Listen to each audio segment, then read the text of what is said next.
ഔദ്യോഗിക ഉദ്ഘാടന ചടങ്ങിന് വേണ്ടി വേദിയിൽ നിലവിലുള്ളത് മന്ത്രിമാരടക്കം നിരവധി ആളുകൾ, അതായത് മന്ത്രിമാരെ വി ശിവൻകുട്ടിയുണ്ട്, എൻ ബാലഗോപാലുണ്ട്, ജി ആർ അനിലുണ്ട്. ഇതിന്റെ പ്രധാന മുഖ്യാതിഥികൾ ഒരാൾ ഫുട്ബോൾ ഇതിഹാസം IM വിജയനാണ്.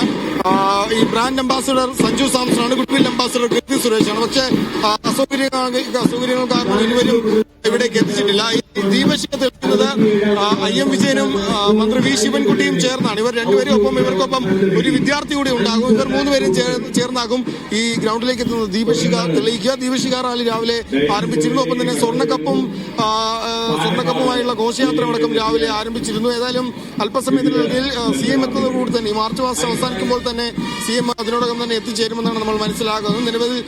സ്റ്റേജിൽ നിരവധി കായിക താരങ്ങളുണ്ട്. നമുക്ക് ഈ വേദിയിൽ കാണാൻ സാധിക്കും. നിരവധി കായിക താരങ്ങളുണ്ട്, രാഷ്ട്രീയക്കാരുണ്ട്, പ്രതിപക്ഷ നേതാവ് അടക്കമുള്ളവർ അല്പസമയത്തിനകം എത്തിച്ചേരുമെന്നാണ് നമ്മൾ മനസ്സിലാക്കുന്നത്. പ്രതിപക്ഷ നേതാവ് അടക്കമുള്ളവർക്ക് ക്ഷണമുണ്ട്. അവരടക്കമുള്ളവർ രാഷ്ട്രീയ നേതാക്കളുണ്ട്, മുൻ മന്ത്രിമാരുണ്ട്, മുൻകാല കായിക താരങ്ങൾ, പ്രത്യേകിച്ച് ഒളിമ്പിക്സിലടക്കം ഇന്ത്യയെ പ്രതിനിധീകരിച്ച കേരളത്തിന് വേണ്ടി നിരവധി മെഡലുകൾ, അല്ലെങ്കിൽ ദേശീയ തലത്തിൽ നിരവധി മെഡലുകൾ നേടിയ നിരവധി കായിക താരങ്ങൾ വേദിയിലുണ്ട്. അവരെല്ലാം തന്നെ ഈ വേദിയിൽ ഉദ്ഘാടന ചടങ്ങിന് അല്ലെങ്കിൽ ഈ കുട്ടിപ്പോരാട്ടത്തിന് അല്പസമയത്തിനകം ഉദ്ഘാടന ചടങ്ങിലേക്ക് കടക്കും. ഇപ്പോൾ മാർച്ച് പാസ്റ്റ് നടക്കുകയാണ്. മുഖ്യമന്ത്രി വേദിയിലേക്ക് എത്തേണ്ടതുണ്ട്. അതിനുശേഷം ഉദ്ഘാടന ചടങ്ങിലേക്ക് കടക്കും. IM വിജയനും ഒപ്പം മന്ത്രി വി ശിവൻകുട്ടിയും ചേർന്നാണ് ദീപശിഖ തെളിക്കുന്നത്. 20,000 കുട്ടികൾ പങ്കെടുക്കുന്ന കായിക മാമാങ്കത്തിനാണ് തലസ്ഥാനത്ത് തുടക്കമായിരിക്കുന്നത്.